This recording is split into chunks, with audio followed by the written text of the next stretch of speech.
Huwag mong pangunahan yung negative. Hindi mo pa nga nagawa, inunahan mo na, pinag-isipan mo na, hindi ko makukuha to. That's a wrong mentality. At it's a very, and as well, I'm not trying to offend anyone or mga kababayan natin, but parang natin yan mental, natin yan normal na, parang, ayoko na siyang gawin. Ay, hindi ko kaya yan. Nakakita ko yung mga gagaling nila dun. Wala. You know what? Just go for it. Subukan mo kasi hindi mo malalaman kung hindi mo nakukuha, hindi mo malalaman kung hindi mo gagawin. Take risk because life, it's all about risk as well. As a Filipino, tayo, resilient tayo. Palaban ka lang, palaban tayo. Why not bring that attitude na sa atin sa Pilipinas na how we can adapt, and it's easy that na we are very adaptable for things. Dance is a performance art form consisting of sequence of movement. This is the story of Novy Bereber, former Ballet Philippines choreographer who initially doesn't like dancing and is only doing it just to finish his study but become his passion.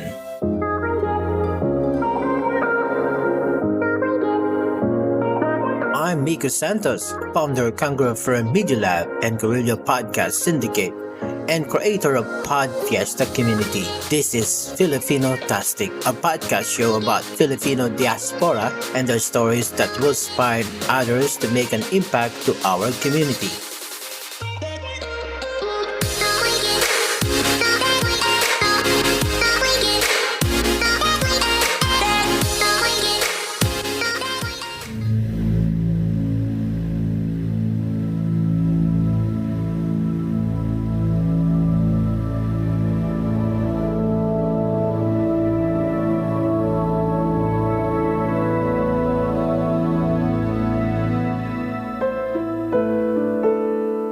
I'm started in dancing. So I'm back home in the Philippines.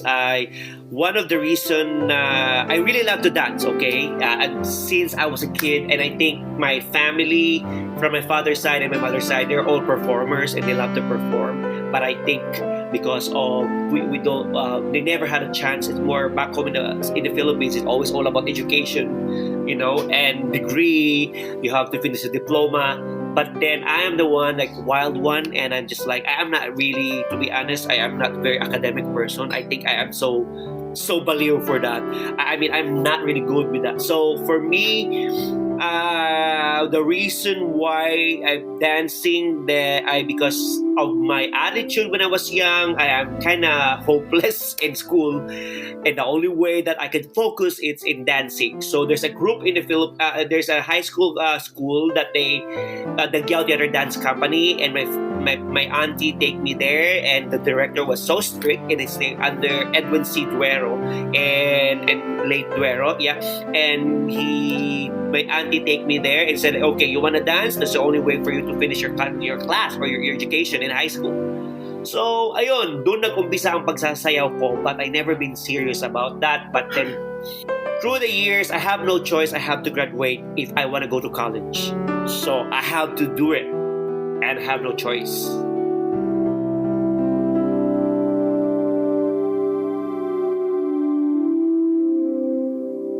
At an early age, Bereber already knew dancing was his passion. He remembers that times his aunt would bring him to their offices and ask him to dance on the table.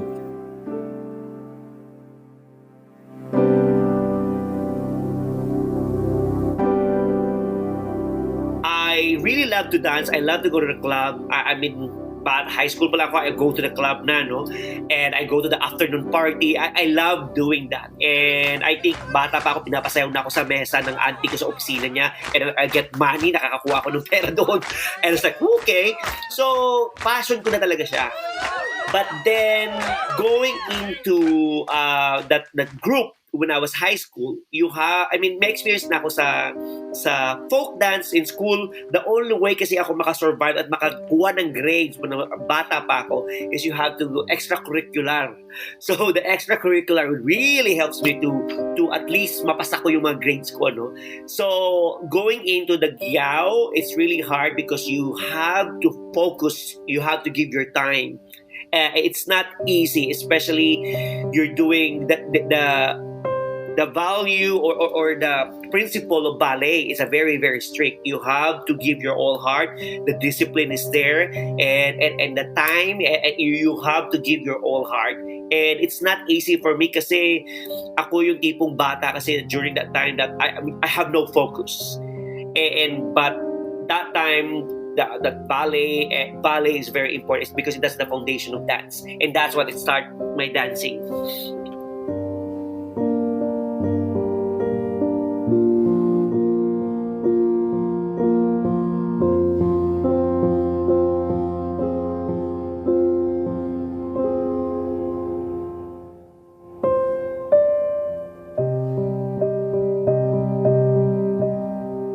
So Novy, first of all, you'll notice him not on the dance floor. Like that's how I think I first noticed him, because he is such a personality, and he always brings a lot of fun to situations, and like when we're hanging out or just kind of like waiting for classes to start.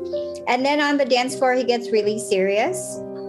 He's very concentrated when it comes to classes, but then he'll like crack up because when he makes a mistake, it'll be like, a grand mistake, and a teacher, a few teachers have told us that if you're going to make a mistake, make it big. And Novy definitely made sure to make that big mistake.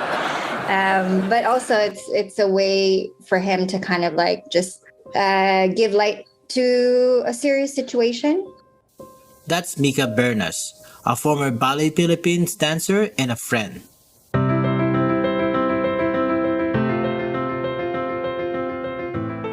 So Novy, he comes from, before coming to Ballet Philippines, he was actually part of a Filipino like folk dance group, very well known in not Davao, in Iloilo.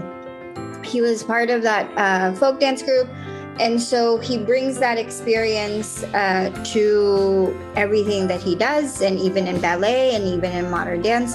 And he's such a creative person that you can tell when we're doing ballet or like modern dances that he always has these like moves that he wants to do, and he's always creating, and he always arrives in style. He's just someone who all the colors and all the textures and all the kind of like nuances of his personality is out in the open.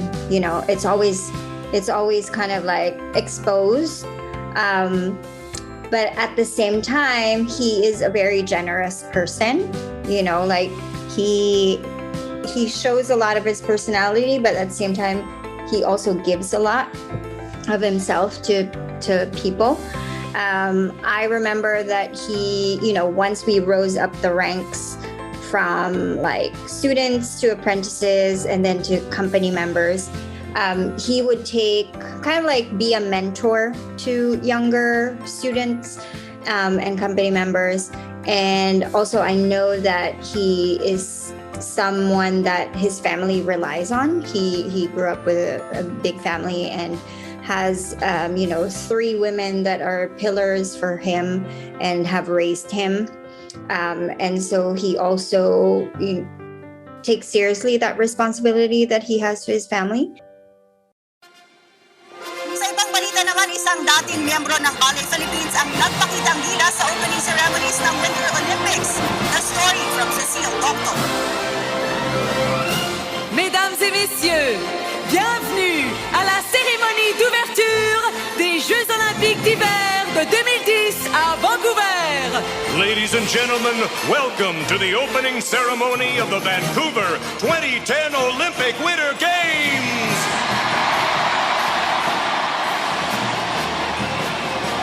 Novy was the only Filipino who performed at the Winter Olympic in Vancouver, Canada in 2010.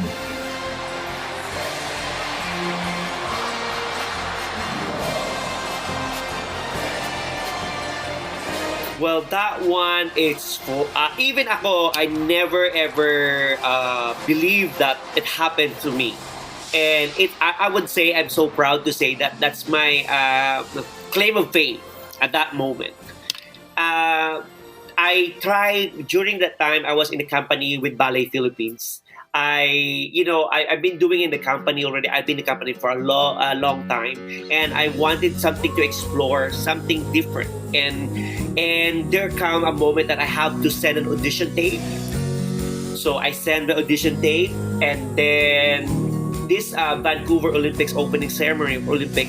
I send my video to the director. He's the director of Alberta Ballet, and he is the director for choreography for during the opening. And I sent my video, and then he was really interested with me.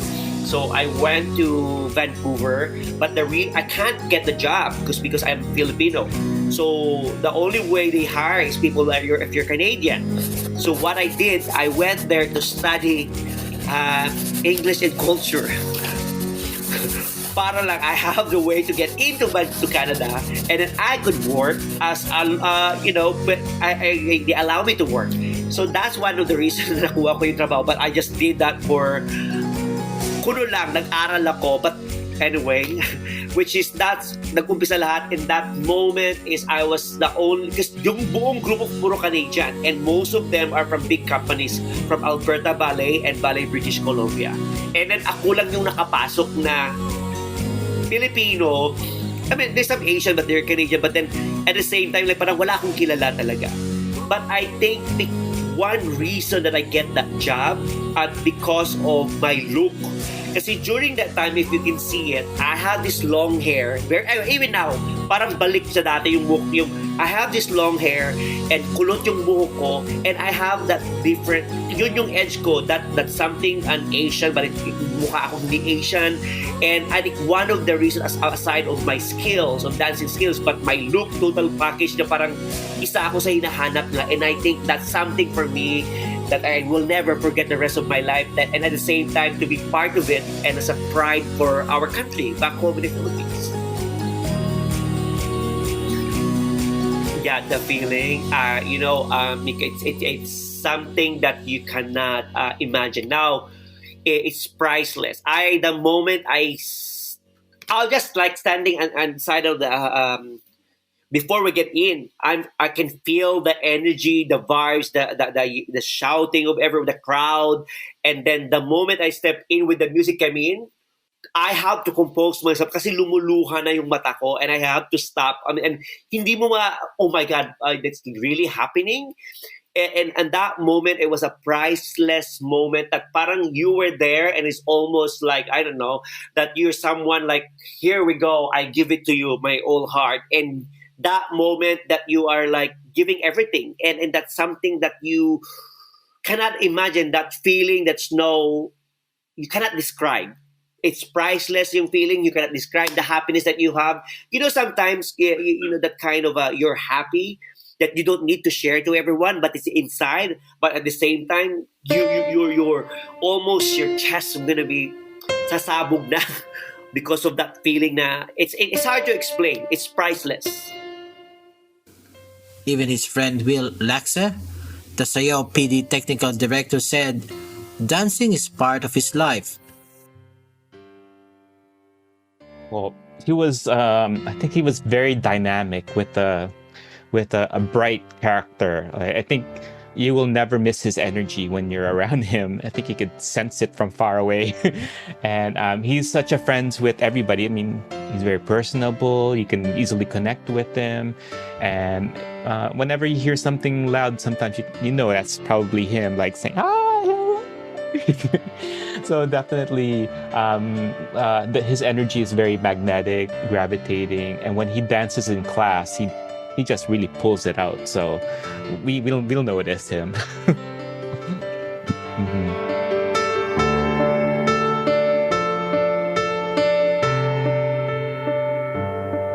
I think it's a part of his life from the very start. Ever since he was a kid, I think it was something that he grew up with, and no matter in the Philippines, we all know that dancers are not very, like, it's not a very prestigious type of like profession.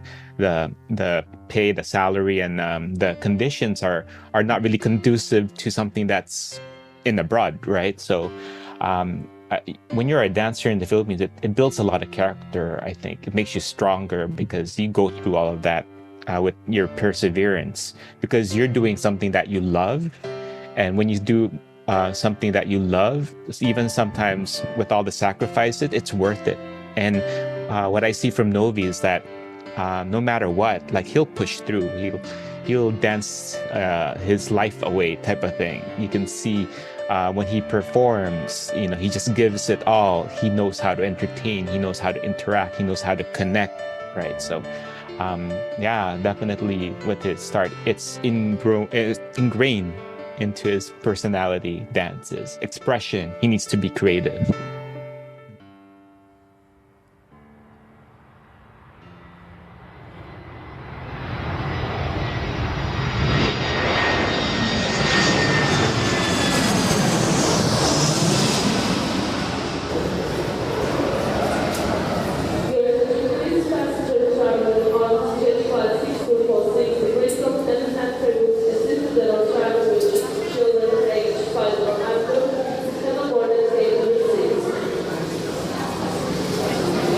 It's not a fairy tale when he arrived in Australia as a dancer.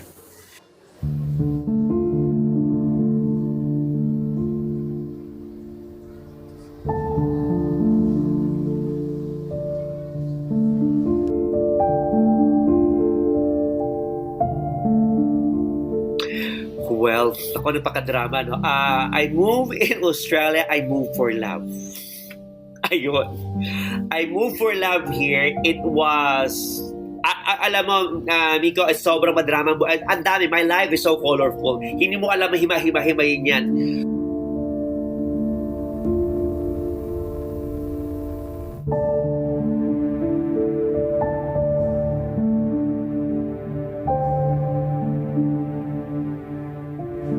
It's really challenging in a way that is still hard to, especially if you're coming from Philippines. Especially that here, a lot of people have their own niche na rin eh. And you're coming in and out of nowhere, you go there. And then especially na, medyo kasi ako, makapal ang mukha ko or matapang ako in a way dahil ginagawa ko siya as I take risk, I go there. Ang sinasabi ko kasi, okay, gagawin ko, I don't even know if I can get the job. Okay? I will do it. For me, going there, I'm learning something. Or, kung hindi ko makuha yung job, at least I meet this person. I gain something. In a way, mag-isip ka ng positive doon eh. And that's what I do. So, and then I will show them. And sometimes as well, it's your luck. It's the universe giving it to you. And for me, doing audition and nag-audition, and I get a little bit of a lot of dancers, especially dance world. Maraming yan, attitude dyan. Who are you? Who do you think you are? And why? And and pakapalan ng mukha. And ang sabi ko nga sa sarili ko, you know what, Novy, you're fine. It doesn't matter. Bahala kayo. And para sa akin, wala akong kilala dito. I will do it. I will fight for it. And maraming up and down kasi when I move here, I need to go back to zero. Lahat ng na-achievement ko na nangyari, it's nothing. And I have to work too hard again. And alam mong, share ko very short, alam mo siguro ilang buwan ako sa ilalim ng tulay ng Harbor Bridge, umiiyak gabi-gabi. Diyan ako umiiyak. Anong ginagawa ko? Bakit nangyayari? Napaka-dramatic. Very Nora Honor ang drama ko. Iyak na parang, why I'm doing this to myself? Maayos naman ang buhay ko sa Pilipinas kahit sobrang struggling artist ako. Pero at least masaya ako dito. Oh my God. Alam mo yun? But nalampasan ko rin yun. And that, ganun siya kahirap. Especially na hindi ka lumaki dito. So that is something na kailangan talagang labanan mo, and especially wala kang support system, mag-isa ka lang na nandito. So, yun, nalampasan ko yun.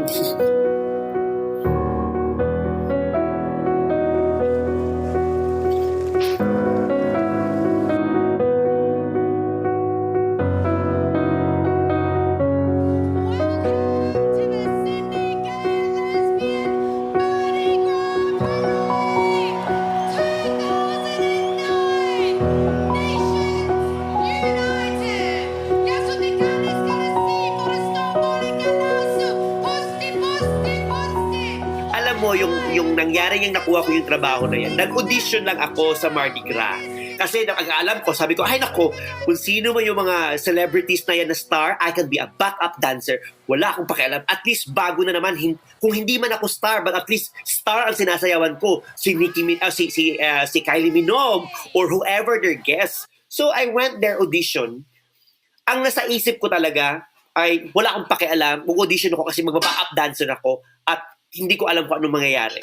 I went there. And syempre, meron yun silang parang form. So I submit and this my choreographer on all of that.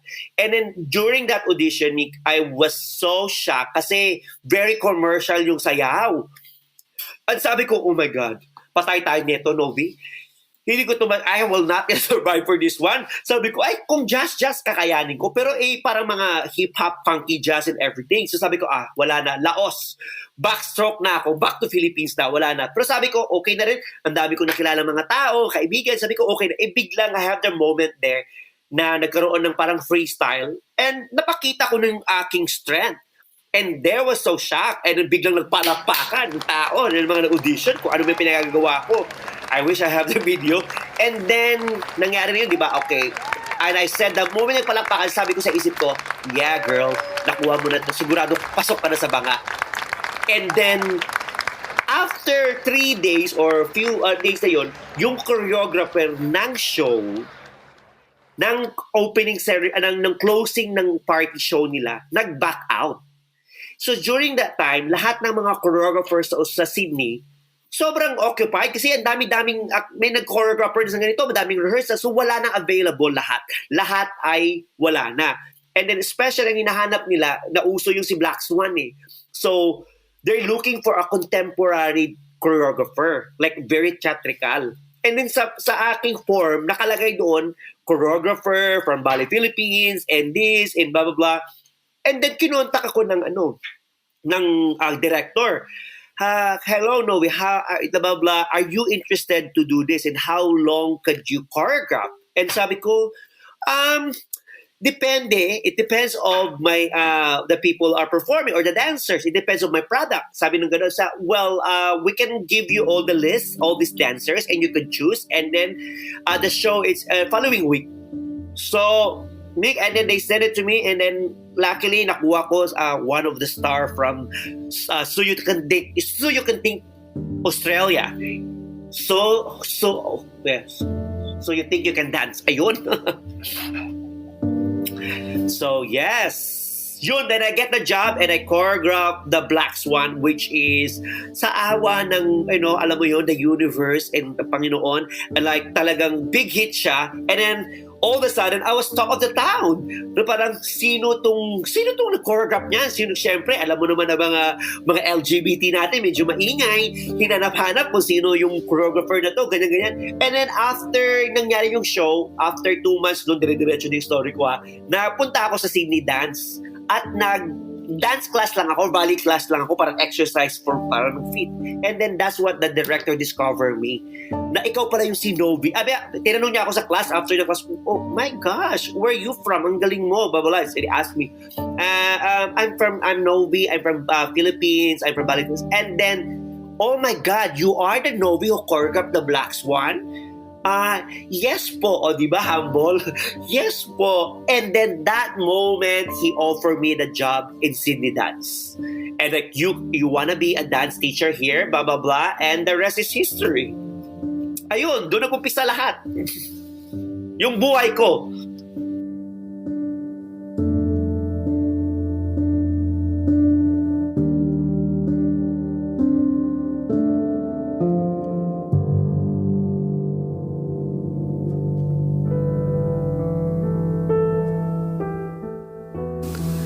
When Novy spotted a job advertisement for dance for PD teacher, he had no idea what Parkinson was.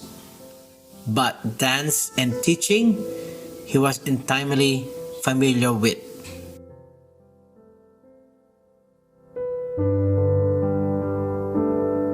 First day ng workshop and with participants with PD, that it was changed my perception and everything sa buhay. The way I see life, the way I see my gift of dance, the way I say everything in life. Na iba yun. In that moment, I've been doing it, and then I become a teacher here, one of the pioneer teacher here in Sydney for Parkinson, dance for Parkinson's. And then every time na umuwi ako sa Pilipinas, pag umuwi ako sa Pilipinas, nakikita kong yung sa news, there's a news na may Parkinson's disease na driver, doon ko nakita na, oh my God. Tapos, na ako kasi, oh my God, this is something that this is not good. That walang para yung mga tao walang pakialam lang sa Pinas. There's no enough awareness for that. And then umuwi ako ng probinsya ng Iloilo. Nakita ko, pumunta kami sa mga liblib na place, and I find out meron doon may TB, may Parkinson's din. Tinatalian kasi daw bad spirit, inaaswang, Diyos ko, mangkukulam. And sabi ko, oh my God, alam mo yun, doon lahat bumagsak sa akin na parang, oh my God. At ito yung ginagawa ko. Tinutulungan ko ang mga tao sa Australia how to overcome this disease. And then, why not? I'm doing it to my country. So, pabalik ko ng Australia, and then doon na pumasok na sa isip ko na alam ko na ang calling ko. This is my calling. I need to bring this in the Philippines. I need to share and awareness in the Philippines.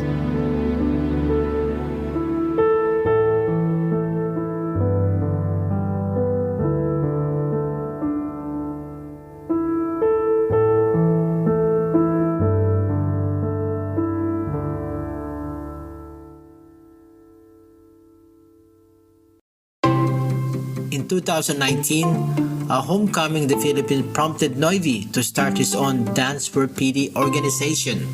It's actually a program in New York when I was already living here that he attended called Dance for Parkinson's. And I think, as we get older, all our family members and friends also get older. And so I think this program was something that really spoke to him, because it is a way to kind of like give back to the generation that raised us. And it's a way to kind of like give back to a minority group, considered disabled people, or the elderly.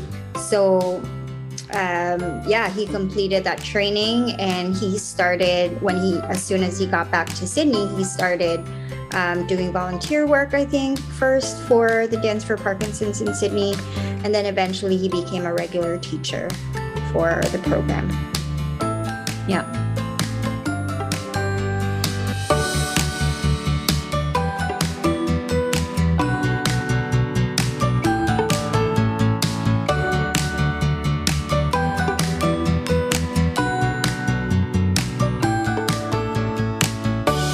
Well, it started like 2020, so during the start of the pandemic. So I'm not really sure exactly how it happened. Maybe it was me. I remember during that time, at the start of the pandemic, we're all stuck at home and we're trying to figure out what to do. And I think a few months before that, me and Novy were connecting with some projects in dance. But then when we started being stuck at home, him in Australia and Sydney, and I'm here in Manila, we were thinking like, okay, maybe we should do something, since I'm more of a techie person, and I know that we're doing some online stuff now. People are doing online classes, and we're doing live streams and stuff. I said, like, why not try Zoom, and maybe we can help someone with like do classes, right? Maybe it's another way for us to express our creativity. Maybe it's a way for us to improve people's lives with this Zoom thing, right? And impart dance, because I since the very start of the pandemic, I haven't really danced. So I've only been dancing with this COPD online thing. So we gave it a try. We started with Zoom, connected with Zoom, and then we just shared it to our friends and family and see how I guess how different it is from a studio style setting. Because before that, we did a studio COPD and connected with people, and then now on different platform, the online platform, where you don't even know, is someone there behind the screen? Is someone even watching? How do I talk to a camera compared to a real person? So I just kept on encouraging him, don't mind. No one's watching. Don't mind. Just do it as if they're going to watch it later because it's a recording. They can go back to it. And then he just kept on doing it 3 times a week. And then it started to become like an important skill now, especially now since we're still stuck at home. So I think it was a good way for him to branch into something online. And with my technical skills, I just helped him with the technical parts of starting up a Zoom live stream and then connecting him, directing him, okay, this is what you do. And then you're live and then go from there.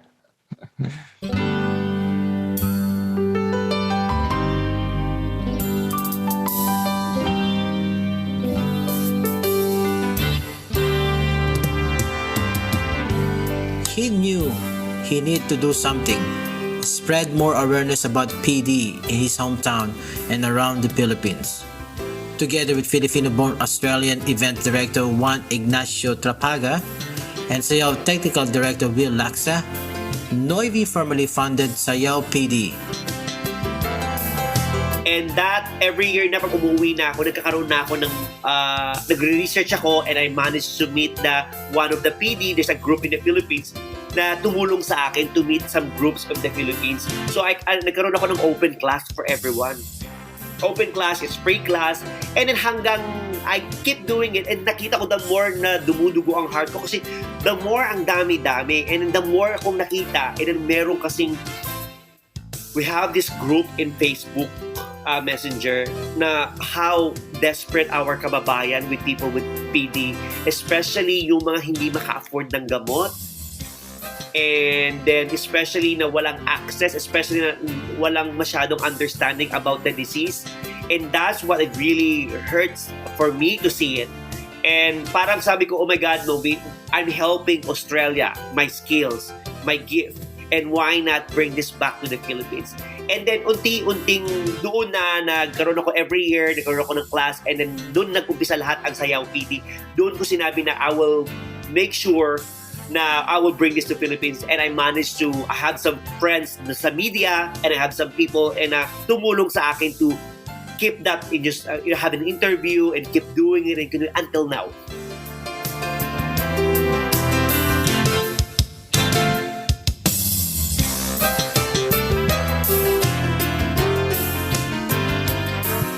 For Novy and his partners, it gives them great and priceless joy to continue doing this advocacy.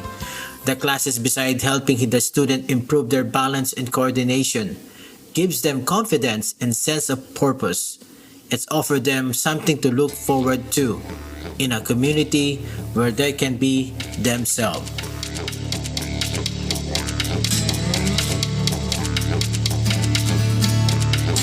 So hello everyone. I am teacher Novy. Welcome to Sayaw PD.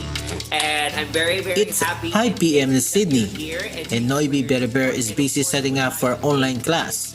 He adjusts the framing of the video before settling in on the chair and greeting his student warmly and welcomingly. Supporting us and trusting us and believing us of Sayaw PD. And now we continue to this class, our building our community for our Sayaw PD. And of course, thank you, Karen and Grace, for always there. And we welcome our newcomers in our class. Of course, Lucy, you're welcome.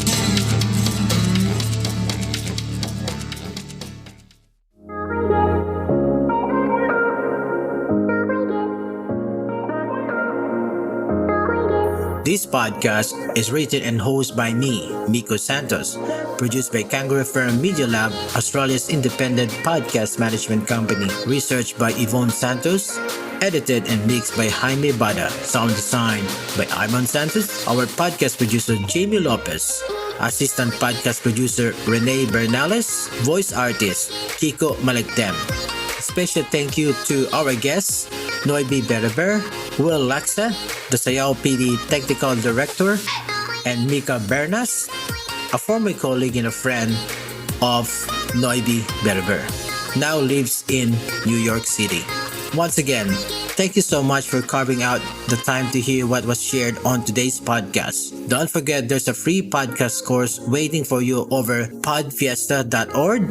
And also, if you found it helpful, then please share it with someone else. Just simply share with them the link or post it on their Facebook wall and say, check this out. It will make my entire month happy. Also, be sure to subscribe if you haven't already so every podcast gets sent straight to you and you don't have to go searching for it. I'm Miko Santos and this is Filipino-Tastic.